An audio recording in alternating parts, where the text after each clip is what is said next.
Hello, this is the RPG Crawler, and welcome to another RPG Storytime. This time, rather than a, drawn-out story about something that happened in my role-playing days, I'm going to talk about a specific book, and I'm going to do so not in my usual review style, but rather just talking about some of the concepts that drew me to it. It's actually one of my favorite books from the AD&D 2nd edition era. It might actually be my favorite book. I'd have to look through what I have just to make sure, but this ranks right up there, at least in the top 5, if not the top 1. Now, before I say exactly what it is, I'll go ahead and give a little bit of background. 2nd edition had a lot of source books, and you can see a number of them on my shelf. In fact, maybe not almost all of them, but at least almost all the core ones. You had the big hardbacks like the Tome of Magic and the Book of Artifacts, things that would cover broad swaths of rule sets, and they came out relatively early, a lot of them, in terms of the release schedules. You had player's option books, which, they're hit or miss. They basically tried to retool the system right before the end of the product cycle. They're not bad in and of themselves. I'd say that I could take or leave the player's option skills and powers book, but the other two are pretty good. But then you had these brown cover and these blue cover books, and I'm probably gonna I bumped into my mic. Then you had these brown cover and these blue cover books, as well as the green cover historical. But we're not going to talk about those because I only have two of those. But the brown cover books were the players, specific player splat books, for those who don't know. You had things like the Complete Fighter's Handbook, you had the Complete Wizard's Handbook, and then you had the racial ones like the Complete Book of Elves, the Complete Book of Dwarves. And what those did was they would provide information on the particular character class that was being covered. At first they just covered broad swaths of classes like the Complete Fighter's Handbook, actually kind of useful for all warriors. The Complete Thief's Handbook, kind of useful for all rogues. Then they went into more specific ones like the Complete Druid's Handbook and the Complete Ranger's Handbook.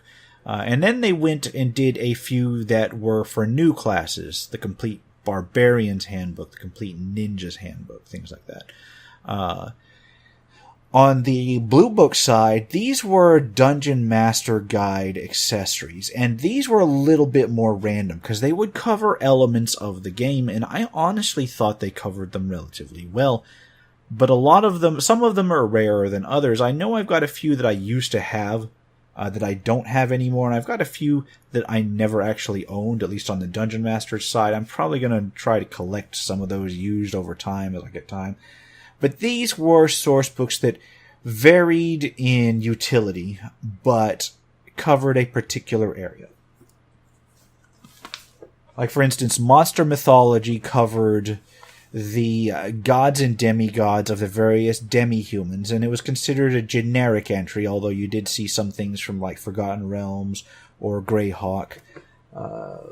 You had the Arms and Equipment Guide, which was useful even for players, because what it did was it gave the historical background and descriptions on various pieces of gear that may or may not be known to your average young player. So it was useful as a historical reference as well as an idea reference. It also covered a few new items like gnomish leather armor and in variations like that.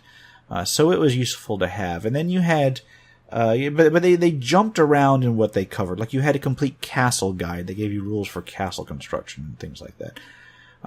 So really, in terms of the Dungeon Master reference books, some of them varied in utility based on what your campaign was doing.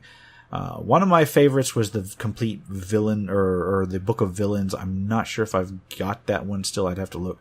I lost a few over the years due to me not taking care of them. But one of my favorite... Why am I getting into this? A lot of people know the AD&D 2nd edition stuff. Why am I getting into this? Well, the brown books and the blue books have... they come together in one of my favorite books for AD&D 2nd edition. and that is the Complete Book of Necromancers. Now, you may note the title is in the format of some of the Brown books, although not necessarily, the handbooks, but it's almost like one of the racial guides, really, like treating necromancers as a race. But it's blue. It's part of the Dungeon Master reference guide. So right on the front, Dungeon Master's Guide Rules Supplement. But what does it cover? Well, it covers necromancers.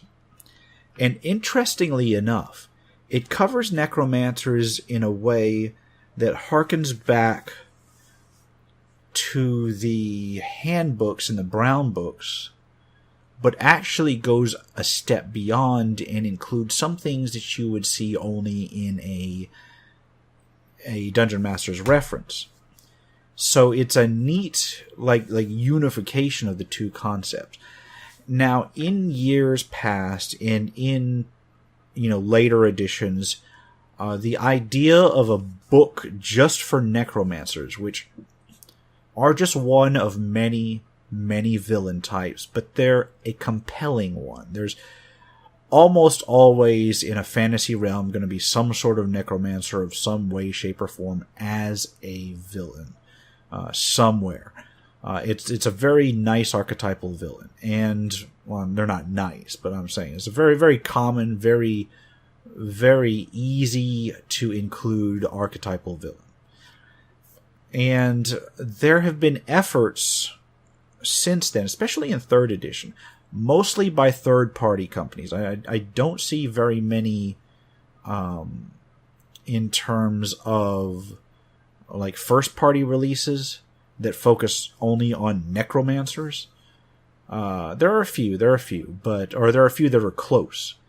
But there were a lot of third-party supplements that try to do what this book does for 2nd edition for later editions. And they may come close, some of them come close, but I don't think any of them really captured the sort of supplement that you'd see here. And part of the reason is that, as I said, this includes a lot of stuff. This includes some ideas that are more useful for the DM. In effect, this book right here is not meant to be used by the player, even though it is set up that it can be used by a player. This book is for constructing NPCs. So while it has all the player support that you'd think of, it also has like tips and tricks and history and ways to set the mood and things that may not necessarily involve the necromancer character directly, but more indirectly. And that's why I think this one stands out, because a lot of the 3rd edition books, they started out with a premise that you would use them for players. And so a lot more material was focused for nothing but players. And while that's good, I think it loses out on some of the overall aesthetic, the overall themes that you'd see in something like this. So let's just take a little look at this book. And I will try to hold up tables where necessary, but probably going to just skim through this book a little bit. And you'll quickly see why I like this book. And you'll have to excuse me if I don't hold it up as much as you might see me hold up other books, because like much of my AD&D 2nd edition collection, it is in relatively poor quality.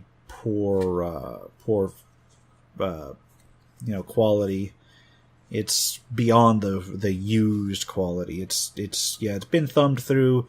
It's suffered water damage. It's suffered travel damage. The interior glue hasn't completely failed, but you can tell it's failing, and the pages are starting to slide out. I mean, the book's been around. It was published in 1995. You're looking at like a book that's well over 20 years old at this point. So let's see what it contains. Now, in terms of what the book covers, even though it says the Complete Book of Necromancers, it actually covers more than just the Necromancer. In 2nd edition, the Necromancer was a specialist wizard. It's a term that, even to modern, 5th edition games, your wizards have the ability to specialize in the schools of magic. So a Necromancer was specifically a wizard that specialized in necromancy. But this book covers more than that. This book not only covers necromancers, but also death priests, which were clerics of a particular specialization that handled, the dead and things like that. However, it also covers dual-classed characters, mixing a necromancer with something else, as well as even psionic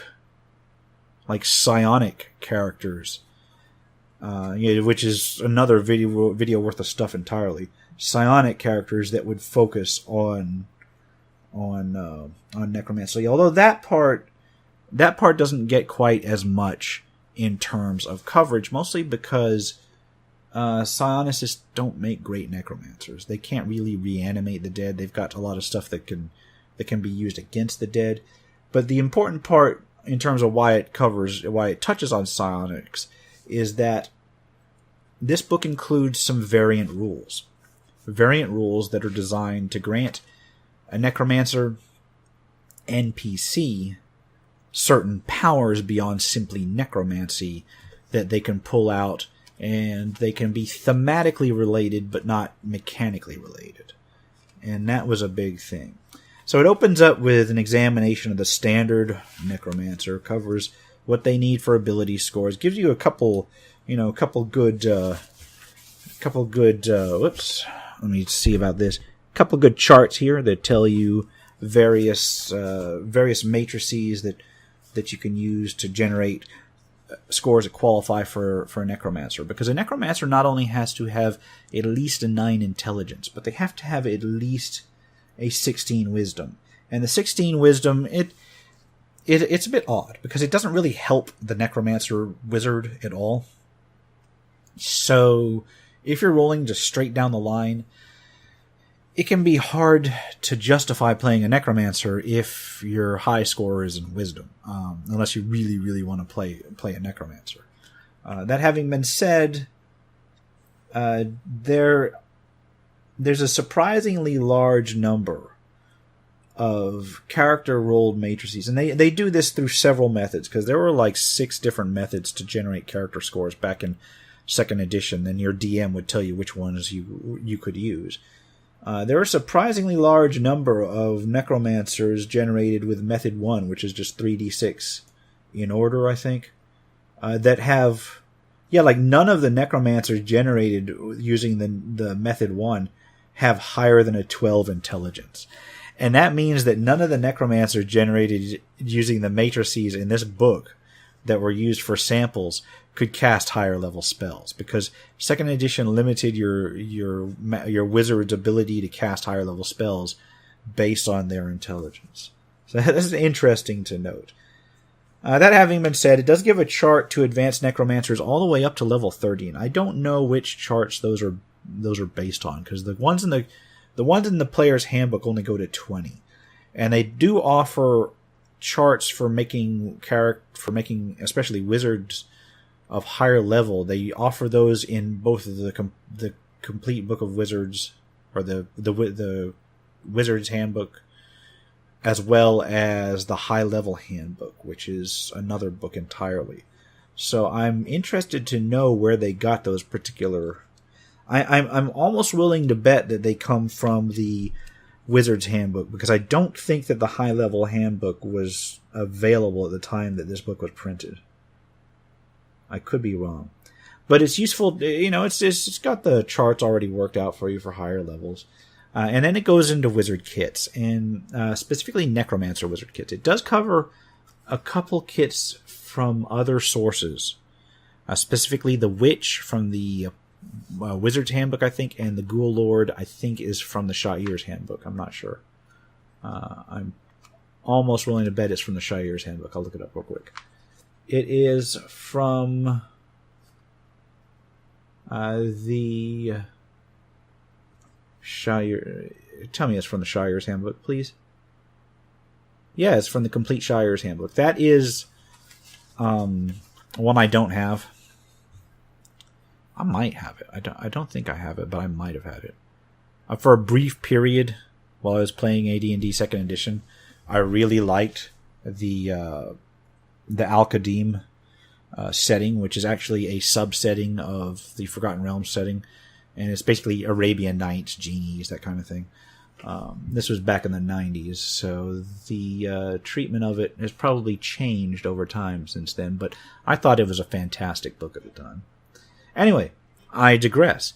They have brand new wizard kits that are specifically noted for the Necromancer, and a couple of these I have seen variations of in other role-playing games since then, and a couple of them I have not.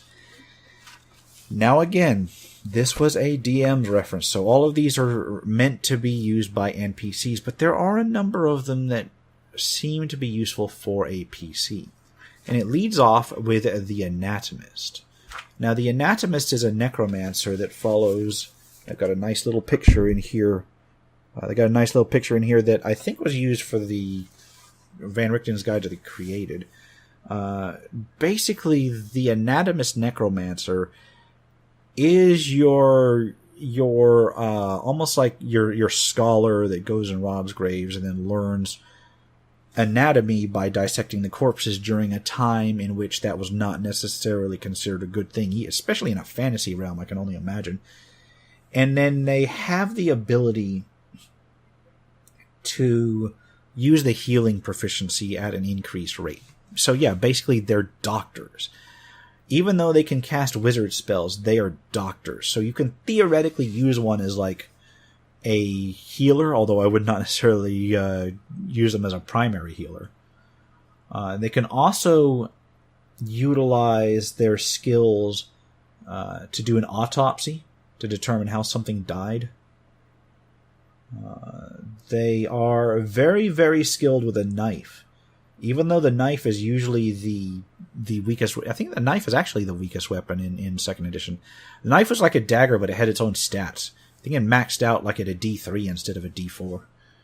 And yeah, Anatomists are incredibly good with knives. They can actually gain specialization with them at 6th level, which is something that's usually only done by fighters.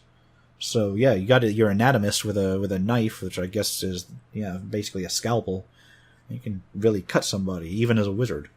Mind you, you'd probably die shortly thereafter because you're a wizard. But if you had to, you've got that knife. Their main hindrance, though, is that they constantly have to dissect corpses, which means if you're playing an Anatomist, all of your special abilities and such basically hinge on you dissecting corpses. So unless you're in a group with a party that is really open-minded about that kind of thing and will let you... I guess being an adventurer may give you a pretty steady supply of bodies. But the problem is that the specializations of the Anatomist kit... and I could talk about kits all day, but specializations of the Anatomist kit aren't really useful for adventuring, and yet an adventurer would find it easier. I mean, I guess they are useful for adventuring, but they're more for a low magic kind of game, like something that you'd see in a city.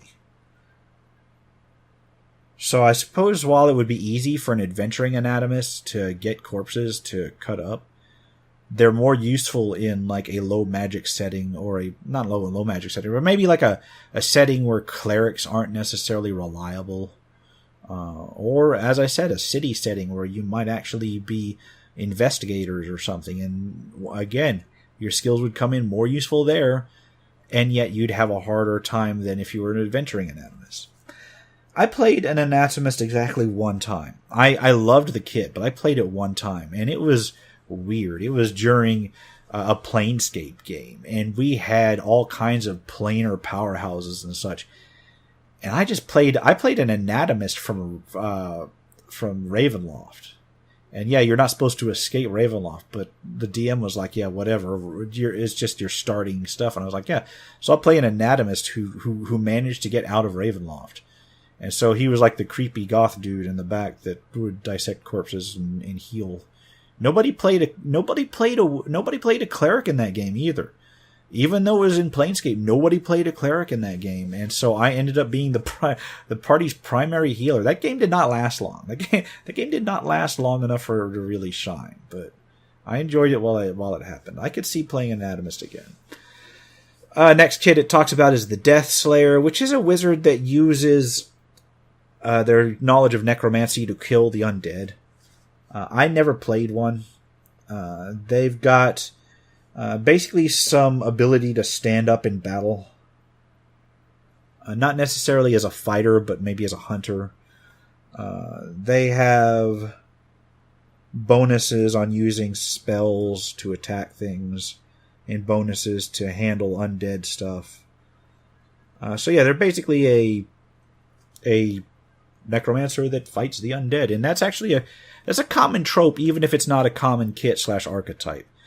It's one way to make a necromancer that is good aligned to justify it. It's like, oh, I learned necromancy to better fight the force of the undead.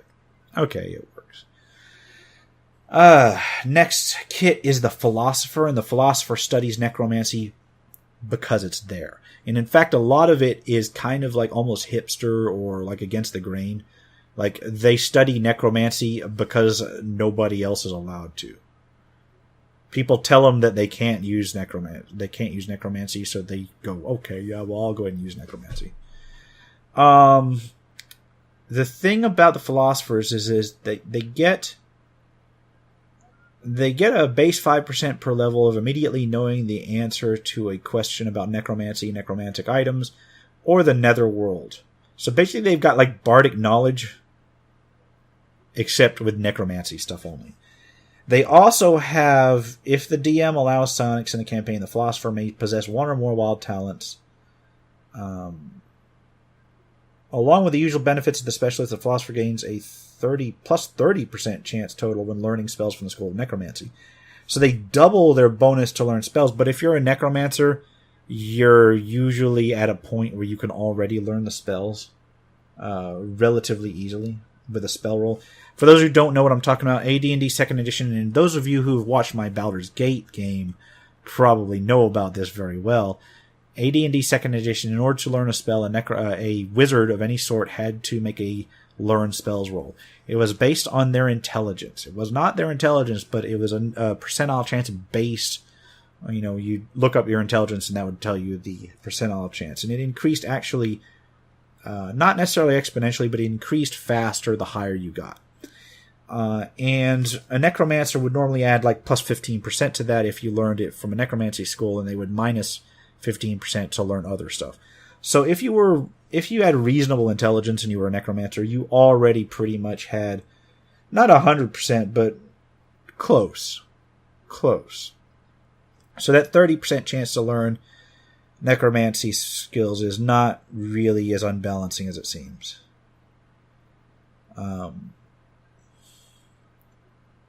Yeah, they've got the they basically say, yeah, let the Philosopher learn, roll for psionics and pretty much almost guarantee it. And then in terms of hindrances, necromancer or the Philosopher may become insane.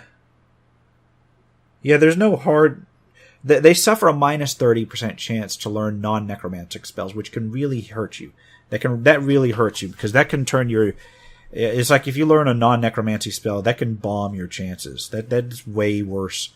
The penalty in terms of spell learning is way worse than the bonus on that end. Other than that, a lot of it is basically up to the DM in terms of Philosopher. I'm not sure I like the Philosopher. I guess it's an okay. It's okay as an archetype, but I guess the mechanics really just kind of confuse me. Now, the next one is the OP Necromancer. That is the Undead Master. Now, the Undead Masters fill and that's the last kit that's actually new to this book. The Undead Master is the most powerful kit in this book. It's the kit that solves the problem that's always plagued D&D, wherein the best necromancers are clerics. And the reason for that is because clerics get a lot more in terms of undead creation spells. They tend to get those spells earlier than the necromancer, and they can control undead if they're evil. So what the undead master does is it kind of seeks to close that gap. The undead necromancer kit can command undead creatures exactly as if they were priests of the same level. Their ability to command undead also extends to fiends and extraplanar creatures, which are treated as undead with the same hit dice. So these guys, if they're adventuring, if they're wandering the land, they're not only raising undead through their spells, they're controlling them like priests so they can add more, but they can also control like fiends. So if they come across, and it doesn't even say fiends, it says fiends and extraplanar creatures. So they can come across not only like imps and lesser demons, but pretty much any extraplanar creature. They can control like elementals. If they saw, it doesn't say that they have to be evil. It does not say that they have to be evil.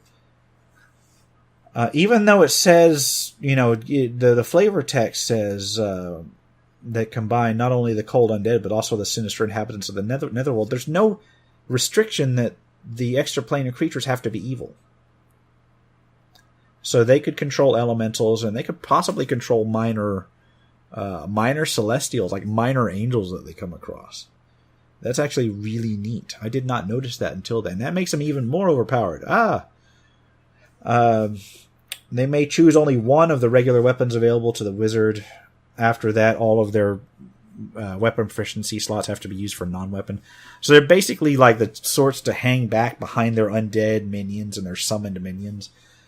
In terms of spells, they get in return for knowledge of necromancy and conjuration, summoning, and enchantment charm. They get enchantment charm.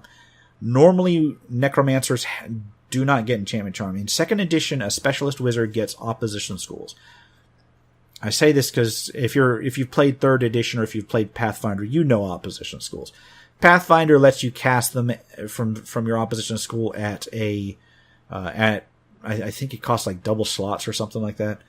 But back in 2nd edition and back in 3rd edition and 2nd edition, you just couldn't cast things from your opposition school.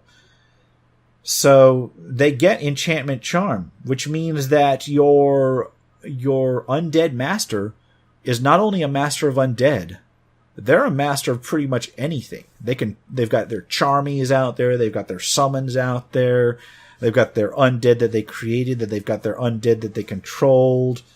So they're basically the kind of guy to hang back and just have like minions everywhere, like a walking army. They do have additional restrictions though. They are restricted from not only illusion, which is usually the other classic necromancy opposition school, but they are banned from casting alteration. So there goes like your teleportation spells, a lot of your armoring. Now, armoring goes for abjuration, except some of them go to alteration. And they cannot cast major divination. No. Major divination is basically any divination spell above 3rd level. And they kind of did away with that at the end of 2nd edition. 2nd edition, like when they started 2nd edition, you've got some spells that all wizards have to have. Read magic, detect magic. So what they did was they basically made a major and a minor divination school. So minor divination all wizards have. Because it's your basic stuff like identify, read magic, detect magic, as I said, but also some other minor detection spells. I don't think that they really needed to go all the way to 3rd level, but they do. So 3rd level and below they can cast, and then major divination was 4th level and higher. So if you had a major divination as an opposition school, it was hit or miss. Some of the higher end divination stuff was really nice, but you could take it or leave it. The only other thing is that you, in later on, and I could do a whole thing about spells and magic, which was another thing, they eliminated the major and minor divination. They just said, okay, it's stupid. What we're going to do is we're going to set a certain number of spells aside in the universal school that all wizards can use, and then just make divination one school again. So that's what they did on that. And in terms of finally, the greatest hindrance of this kit is the wizard's own self-centered personality, which borders on madness. So that, again, is something for the DM and the NPC. That's why you can't take this as a PC. Although that having been said, I would often, when I ran games, I would hold this book up. None of my players ever took me up on it, but I would be like, I'll allow you to take kits from this, and nobody ever did. But yeah, there you go. Then it discusses the Witch and the Shire. It covers new non-weapon proficiencies. These are basically your what they call skills now. Anatomy, which basically boosts, not only lets you figure out things in terms of cutting up bodies, but it boosts your healing and artistic abilities. And it can be useful when you're using certain necromantic spells. Basically, it's useful to harvest body parts. They got necrology, which is basically underworld knowledge, and they've got netherworld knowledge. No, necrology is basically... Okay, necrology and netherworld knowledge are two different proficiencies in this. In 3rd edition, you had something called knowledge religion, which kind of covered not only like the worship of gods and goddesses, but also their home planes, and then it also covered undead. In this book, necrology is specifically knowledge about undead, like their lairs, their dining habits, their history, things like that. The netherworld knowledge was specifically knowledge of the outer planes, not even the gods, just the outer planes and what they have. I got spirit lore that actually gives you a chance to commune with spirits. Neat. No, wait. It just gives you an increased chance. So if you use a spell, a divination spell, that lets you contact a spirit, it boosts that spell. Wait, no. It does let you contact the dead without resorting to magic. It says specifically, this ability may also be used to contact the dead without resorting to magic, handy for low-level characters and individuals who do not know magic, such as psionists. So you can use various divination methods, tarot cards, Ouija boards, I guess, pyromancy. It doesn't say Ouija boards, but I'm assuming that. And then use this particular proficiency to try to contact the dead. Doesn't work a whole lot of times, but it gives you that idea. I'm just like reading the book. The final one is venom handling, which is just handling poison, which is, I guess, useful. Poison in 2nd edition. Oh, it kind of kicked ass. Next chapter talks about dark gifts. It starts out with talks of dual class characters. It's basically, if you add a splash of a different class to your necromancer, it can make them more badass. And I'm like, yeah, no shit, Sherlock. But then it talks about dark gifts, vile pacts and dark gifts. And this not only covers wild talents, and it gives you an increase, in terms of wild talent psionics, this is something I need to talk about. The book, the Complete Psionics Handbook, which is like down here somewhere. I keep pointing up there, it's down here somewhere. It gives rules for wild talents, and it gives you a very small percentage chance that any class who is not a psionicist can automatically or can attempt to gain psionic powers. There have been videos made about this by larger YouTubers than I, and they can tell you all the neat things that can happen. Those numbers are actually based off of numbers in the old AD&D 1st edition books, but a little bit adjusted. What they do in the Complete Book of Necromancers is repeat that table, but then correct it and actually bump up the chance for a necromancer to gain a wild talent, and then give an entire new table. Whoops, I got all that glare. All the glare. I may as well be holding up a nightlight. Hold on. All of these...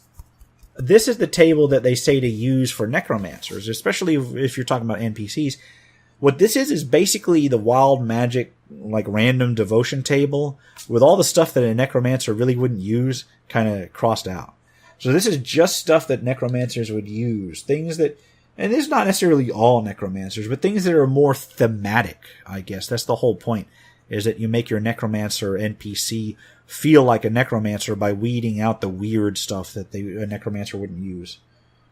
So there's some interesting things in here. There's not only the stuff that deals with like life draining and things like that. But there's also things like enhanced strength,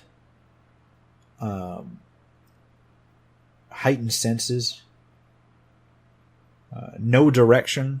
Now, why would a necromancer need to know that? Well, necromancers are on their own solo a lot, so they may have to come up with those things. But then there's the usual, what you'd expect, absorb disease, things like double pain, things that are really, really thematic for necromancers. But the second thing I want to talk about in this particular chapter was the dark gifts. Now, dark gifts are okay. They're from Ravenloft. They are straight up from Ravenloft. Even there's a percentage chance. Yeah, it says it even references the Ravenloft campaign setting, and it uses the same mechanics. Every time in Ravenloft that you cast a necromancer spell or commit an evil act, you got a chance to attract the attention of the dark powers. And if you attract the dark powers' attention, it gives you a benefit, but also a curse. So the chance is very small, up to larger, depending on what you're doing. If you're casting like Chill Touch, it's like a 1% chance. If you're going in and not casting any necromancy at all, but like going in and slaughtering a family of children, then your dark powers check is going to be substantially higher. This basically takes those rules and says you can use them for necromancers outside of Ravenloft. And then it gives like a boiled down short form table of special powers that are more suited for necromancers. And these powers always come with a drawback. And I think they may be listed in there. Yes, and they basically say there's some sort of deformity or some sort of unnatural aura or something that comes with these abilities. So if you got the ability to like cause disease with a touch, then you may start to look like a mummy's hand or something like that, especially when you're using the ability. It may not, it may recede somewhat if you're not actively using it. Or if you've got like some sort of like AC bonus. Yeah, there's an Unholy Blessing that just gives you +2 to all saving throws and -2 to AC, which is really good for 2nd edition. It doesn't necessarily give you a specific thing for that, but you might make so they've got like a visible aura around them, or maybe make their bones like their skin like an unnatural color or something. That's the sort of thing that you'd use for vile gifts.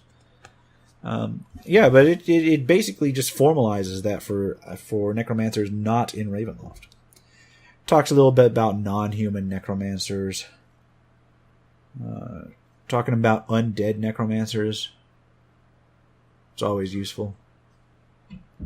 Yeah, then it goes on to the physical deformities and bodily afflictions, whether associated with a vile gift or whether just, on their own. So that your necromancer, like if your necromancer starts getting into weird situations, like going into coffins and stuff, they can start getting deformed. There's insanity and madness. They can start going mad because they're touching upon the dark arts. Or simply because they're exposing themselves to, foul creatures. Next chapter talks about spell selection, gives some ideas on spell selection. That's good. But it also has new wizard spells. Now, these are spells that were first introduced in this book. And the first one, right out of the gate, is Animate Dead Animals. Now, that was literally my favorite newbie spell in 2nd edition. Even though some of the spells in 2nd edition are really overpowered compared to what they are today. Animate Dead Animals was basically animate dead for animals. And that lets your first level necromancer right out of the gate, if they knew this spell, start building their minions one chicken at a time. Just start reanimating stuff. And I always, whenever I was allowed, anytime a DM would say, yeah, go ahead and take it, I would always take that if I could. Because as a low-level D&D character, as a low-level AD&D character especially, you fought a lot of animals. But you could also go buy an animal that was more effective in combat than your fighters a lot of times. Unless they were like really min-maxed. So you could buy a war dog and send him out. And what happens if your war dog dies? Well, if you're another class, you buy another. If you're a necromancer, you reanimate them. And eventually you could have just like a swarm of dead animals around you. Just skeletal chickens. In fact, the image, a skeletal chicken. It's got a skeleton dog too, but skeleton chicken. Skelechicken. I just fill up a sack with chicken bones and animate them one at a time. And just keep them in the sack. And then in an emergency, just be like, chickens everywhere. Attack of the undead chickens. Yeah, really, really interesting spell. Corpse Link is basically something you can use to spy on. Exterminate, what's a good one? There's a couple in here that made it into the main canon over the years. Locate Remains. That one basically lets you locate unburied corpses, which is really useful if you're building an undead army. Also really useful if you're in an MMO like EverQuest and you need a corpse run. Not so useful when, that's not a thing. Got Embalm that lets you embalm corpses. And that actually is, I think that eventually became Gentle Repose, but the issue is that Embalm, or maybe Gentle Repose was in a Forgotten Realms book. That may have been a Forgotten Realms book. But it did something similar to Gentle Repose in that it lets corpses last longer before you can raise them. But, Embalm does not facilitate subsequent resurrection of the corpse, but it does keep them that way to prevent further decay. So if you require a relatively whole corpse to raise dead, then it's there. But more importantly, it augments undead that you raise. The creature gains +2 hit points per hit die, up to 8 hit points per hit die maximum. So it's kind of a bonus, even though it doesn't go over maximum. Because if you're rolling hit dice for your monsters, so you're instead of rolling 1d8, you're rolling 1d8 +2 to a maximum of 8, which basically boosts all of your monsters' hit points by almost a quarter in terms of your weaker ones. Skeleton Hands. By casting this spell, a wizard animates a pair of skeletal hands that levitate in midair and move as directed as the cast. That's creepy as hell. That is creepy as hell. The hands can perform only simple grasping, lifting, and carrying activities. That's a 2nd level spell. So it's basically a really creepy mage hand. Bone Dance is a 3rd level spell. It animates 1 undead. And only for a short time. False Face. You copy someone's face. Oh my god. It's 3rd level too. Jesus. It doesn't last that long either. It's 1 turn per level. 10 minutes per level. Because a turn was 10 minutes back then. But Skull Trap made it into the main thing. If you play Baldur's Gate, you can get Skull Trap. It's in there. Brain Kill. A wizard using this spell, which operates much like a forget spell, can permanently burn from the memory of any one creature all knowledge of either a specific place or person or time period up to 1 year. Okay, that's a 4th level spell. Jesus Christ. Can you imagine that? Forget! And then smoke starts coming out of your ears as they literally burns your brain.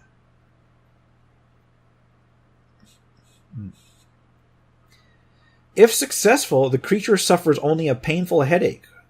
Okay, this spell works on any intelligent creature by physically destroying a part of their brain. A victim is entitled to a saving throw versus death magic to resist the effects of that spell. If they succeed, they only get a painful headache, which dissipates in 1 to 4 hours, but is harmless. If failed, the victim suffers 1d6 points of damage from excruciating headache. A headache so bad, it does damage to you. It's not 1d6 per level, though, so only if you do that against a 1st level guard, you could just flat out kill them. God. That's just straight up evil. You can burn an entire year away. Oh my god. got Empathic Wound Transfer, which also became a EverQuest spell, kind of spell. Basically, you take on someone's wounds. It's a healing spell for necromancers.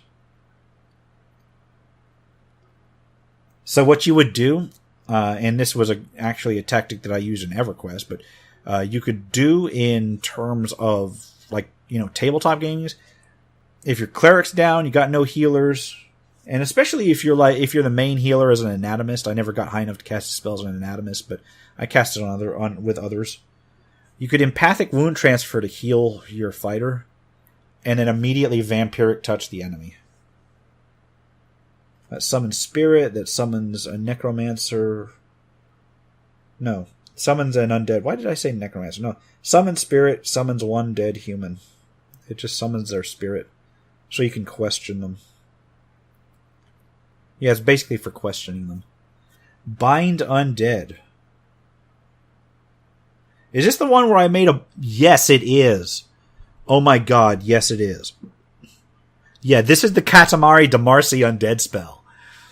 Okay, Bind Undead. I gotta read this whole thing. This is like the funniest spell I've ever used in AD&D 2nd edition.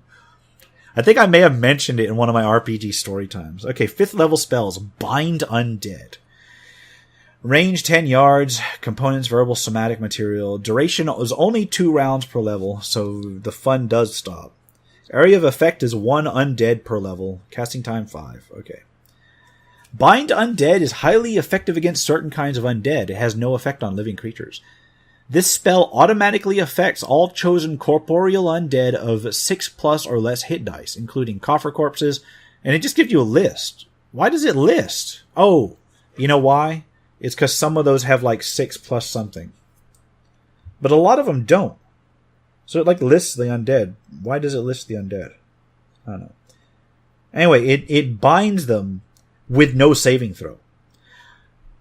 Such creatures curl into a ball. If more than one undead is affected, they are all gathered into one tightly packed sphere. Affected undead are held helpless and immobile. Their special abilities in stasis until the spell expires or the caster frees them. The diameter of this ball of undead is typically 2 to 3 feet per affected creature. Typically, this bone ball is rolled off of a cliff or into an obstacle or fire or conveyed into the midst of foes, whereupon the caster ends the magic, freeing the undead to fight. That's actually a nice one. You can like a high-level necromancer, you gather like your elite minions, and you're like, gather together, guys. All right. 1, 2, 3, boom, boom. And they become this ball of like twitching and squirming undead, and then you just shove them, like roll them into your enemies. Oh god. Against non-corporeal undead and all undead of 7th or more hit dice who don't turn as special, Bind Undead only acts as a slow spell. Wow. Those undead are entitled to a saving throw to resist the effect. Bind Undead does not affect special undead, so if it's a unique undead, it doesn't count. The material component is the bone of any creature. They need a better version of that like lets them stick more and more undead onto that. Bone Blight. Bone Blight is kind of one of those other evil spells, kind of like Brain Burn, in that it kind of gives your target... It's permanent. It is permanent. Their bones start breaking. They basically get a really advanced case of osteoporosis. Their bones just start like deteriorating in their body. And then not only deteriorating, the creature slowly begins to dissolve. All bone in the creature slowly begins to dissolve. So yeah, over time, they can actually lose all their bones. Yuck. Graft Flesh, that's where you just take body parts on and graft them onto you. 6th level spells, Corpse Host. Corpse Host is similar to Magic Jar, except that it puts you into a dead creature. Yep. Ghoul Gauntlet, that is a weird one. That's basically you can paralyze creature. No, wait. No, Ghoul Gauntlet, it begins to turn them into undead, but it does it slowly. The victim suffers 1 to 2 hit points of damage each round while the body slowly dies and transforms into a ghoul's cold, undying flesh. They can save themselves if they're hit on a limb by cutting the limb off if they do it early. It's another really evil spell. Like, you don't even get no, you do get control of them. 1 full day after the victim has died, the subject awakens as a full-fledged ghoul, unless they're burned. As outlined by the Monstrous Manual, this undead is now a fawning slave, utterly under the control of the necromancer who cast the nefarious spell. That is harsh. And I'll tell you what, that's not so harsh in terms of dealing with, that's actually worse in the hands of an NPC. Because PCs kill enemies all the time and just leave them aside. But an NPC, that gives an NPC casting that spell on a PC, that gives that PC some hard choices. And when that PC dies, that gives their group some hard choices. Especially if they can't immediately raise them. If they don't have a cleric capable of casting Resurrection, and one of their people dies of Gold Gauntlet, they have to decide whether they're going to run back to town and try and get there within a day and hope somebody can raise them within a day, or whether they burn the body and thus make them, only resurrectable. The transmute bone to steel, basically you turn your skeletons to metal. Wound conferral. It's like empathic wound transfer, except instead of converting it to yourself, you can convert it between 2 people. That can be useful on the field of battle. Death Shroud. It's like an area of effect. Life Drain. Life Force Transfer is another really evil one that I actually got to use with one of my characters. Life Force Transfer transfers the life force of one creature into a receptacle. And then that receptacle becomes intelligent based on the target's intelligence. So you can make intelligent swords with life force transfer. You can put them into golems. Wow. That is messed up, man. You can even use it on yourself. And you can, sometimes a wizard may employ this spell as a final measure to protect his or her own life force. In this version, the entire incantation and receptacle are prepared and cast beforehand, but only the final syllable of the spell is left unfinished. The wizard may pronounce this short, single segment syllable at any later time, causing his or her life force into the receptacle. So you can hop yourself into a body right before you die, if you know you're going to die.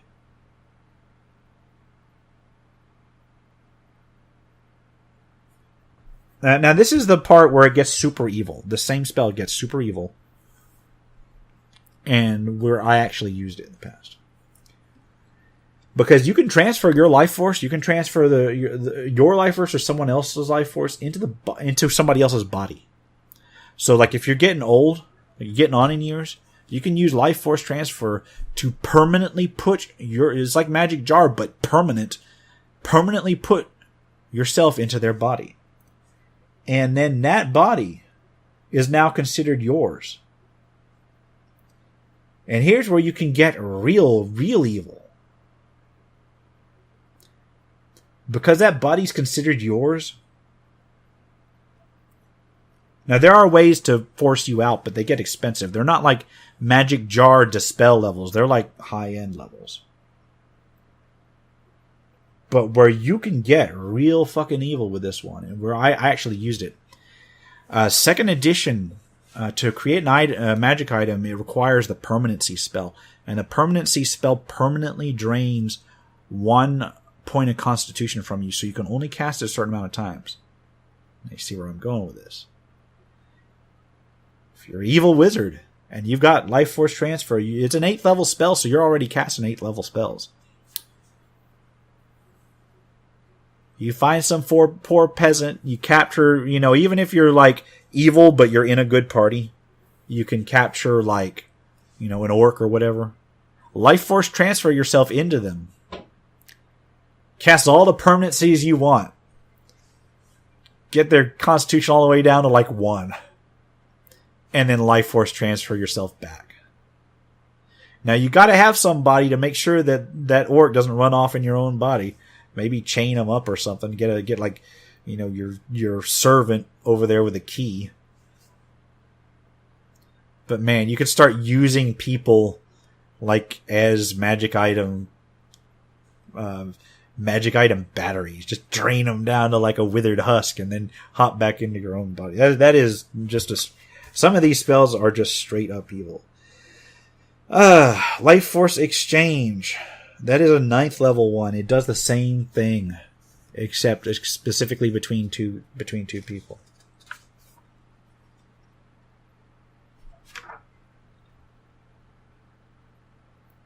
Life Force Exchange. That's another one I used to do the exact same technique for.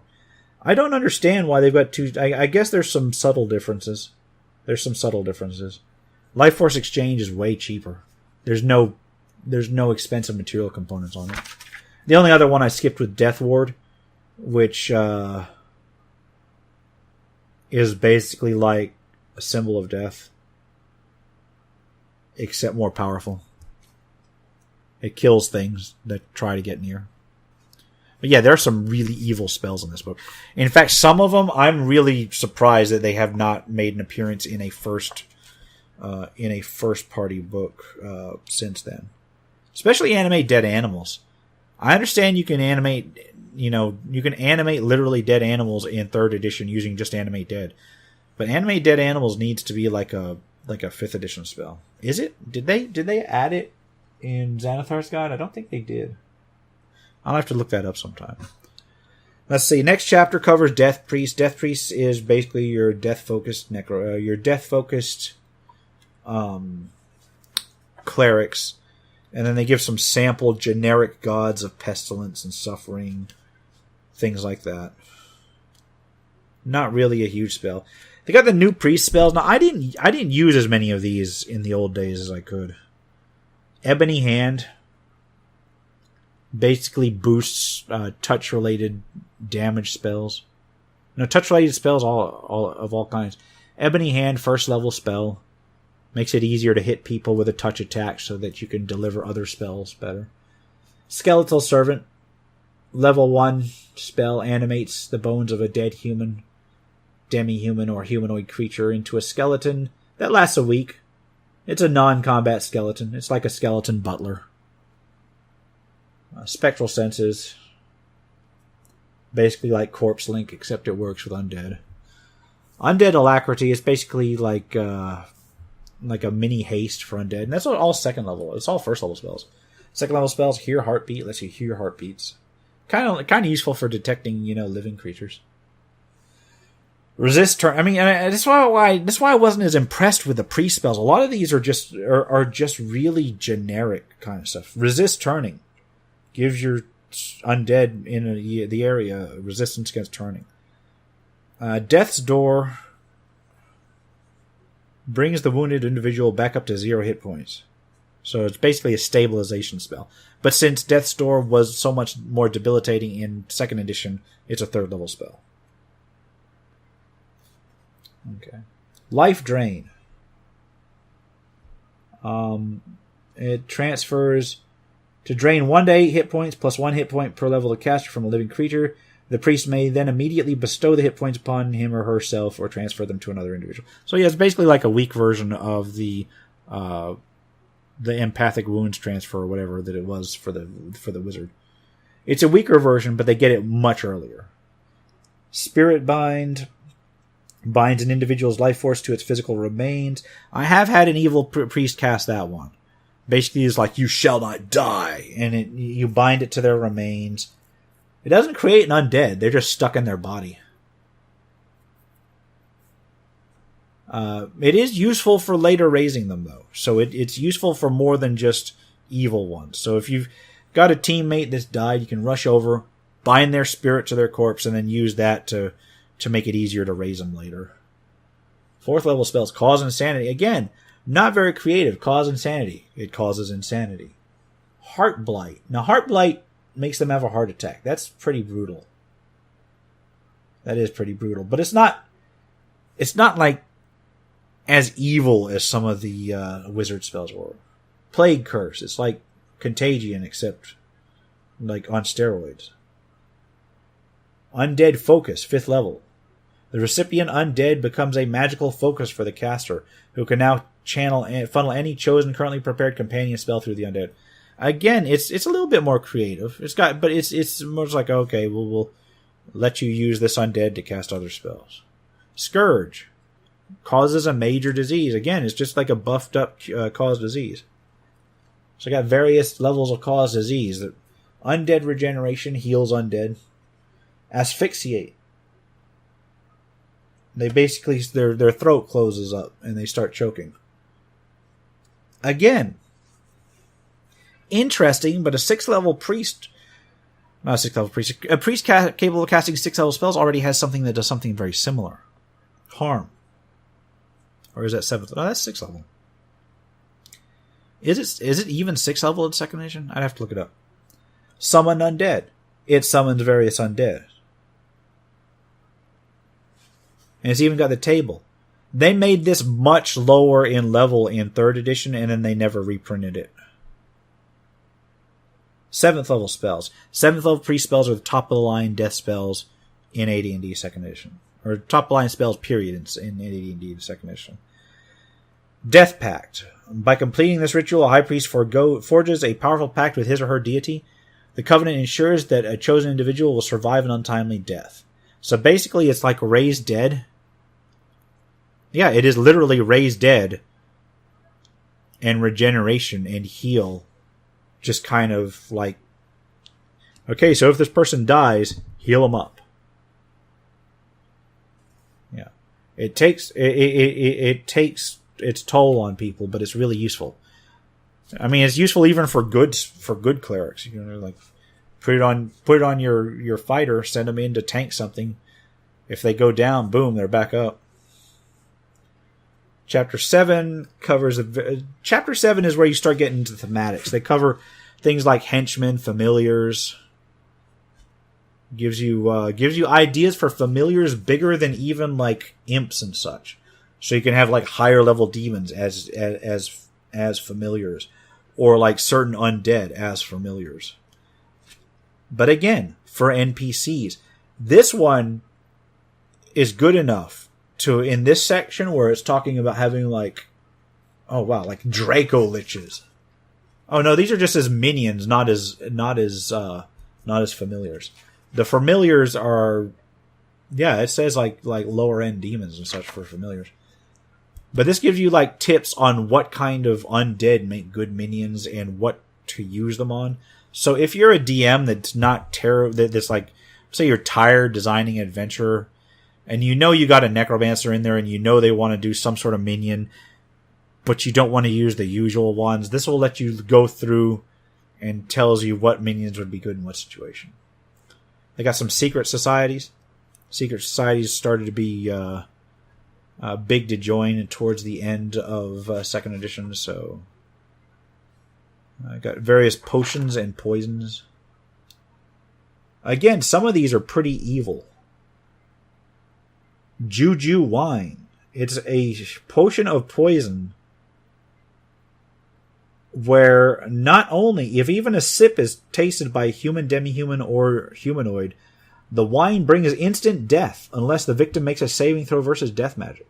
If failed, the victim is permanently transformed into a Juju zombie, which is like a upgraded zombie that's like still self-aware. Wow.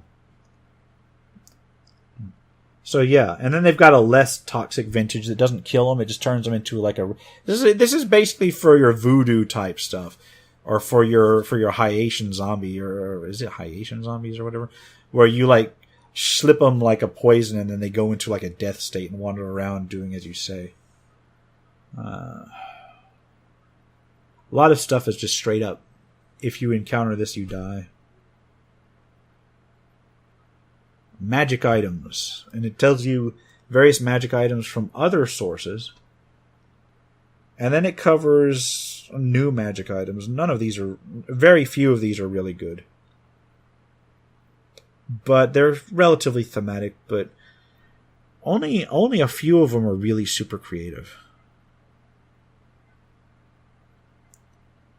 Hades' Hand is basically a dagger +1 of spell storing, except like you put touch spells in them.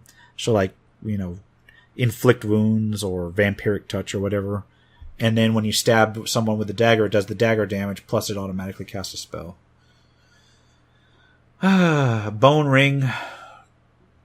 Each ring has 1 to 100 charges. It basically absorbs level draining. So you can use it when you're dealing with undead. Hand Glyphs of Power.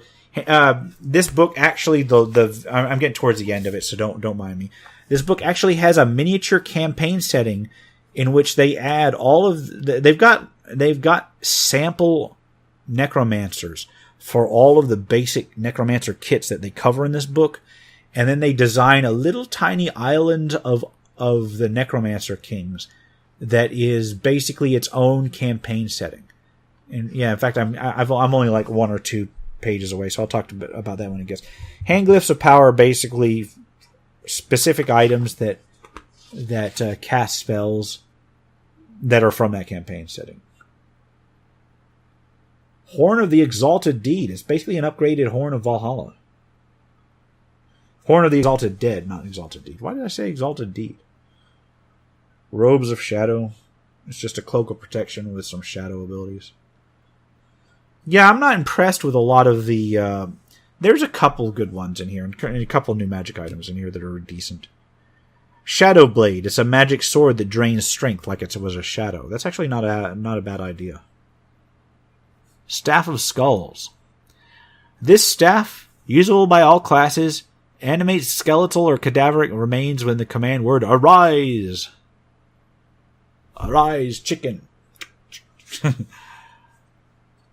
Yeah, it uses animate dead, but I would just use it on chicken all day. Arise, chicken. Arise. Okay. Yeah, that's not a bad deal. It's basically it's got a greater staff of skulls that lets you do like bone affecting spells. And they got necromantic lore, which is basically it's not really in terms of stats. It's just and I'll go on a little bit about this. It's like, how Lovecraft has the Necronomicon. In fact, I think it even says, like, Clark Ashton Smith had Book of Ibon. And Robert Howard had like Book of Skelos or whatever. Like, basically powerful, like undead necromantic tomes that aren't really like things that you would stat out in the game. They just give you more lore, more information, that sort of thing. So, it gives you like 2 pages of examples of those. It's useful inspiration. But yeah, then they spend the last part of this book just talking about Sahu. It's just, it doesn't exist anywhere except in this book.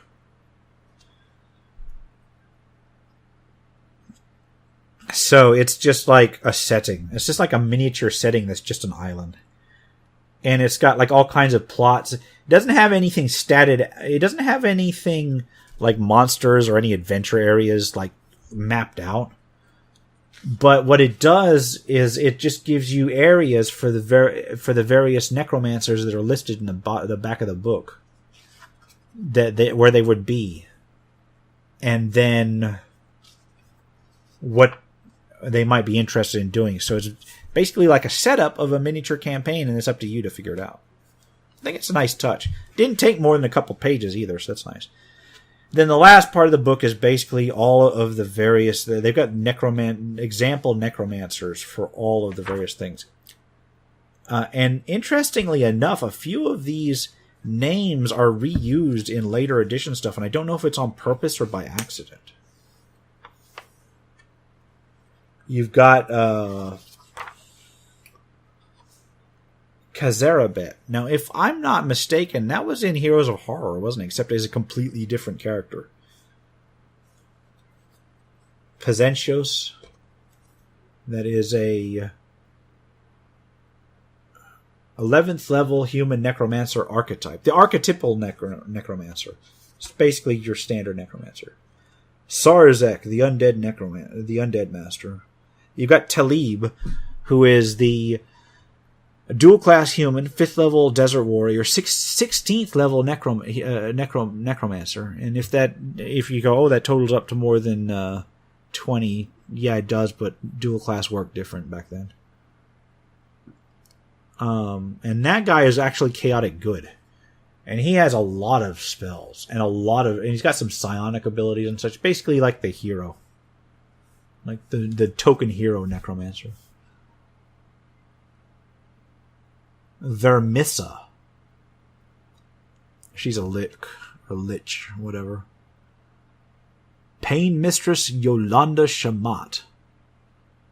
She is a token death priestess. And they just call her Yola. Yola. Okay. And that's it. And then what's a nice touch is that they give the common spells for necromancers, but there goes the binding of this book. So I didn't want to hold it up. The binding just fell apart. Okay. So much for that. Anyway, it just gives you a list of necromancy spells from all the various sources. Up to the publishing of this book, and after this book, a couple more were published. So yeah, that was basically me reading this book to you, and not necessarily reading it to you, but going through the book.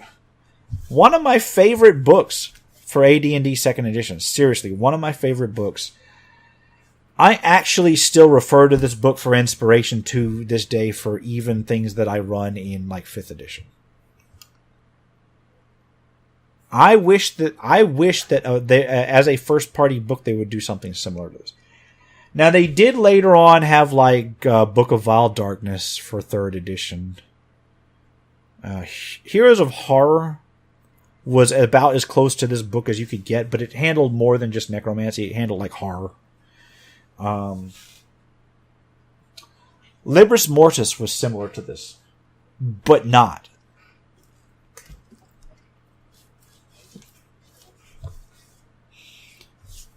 I feel like I could keep going.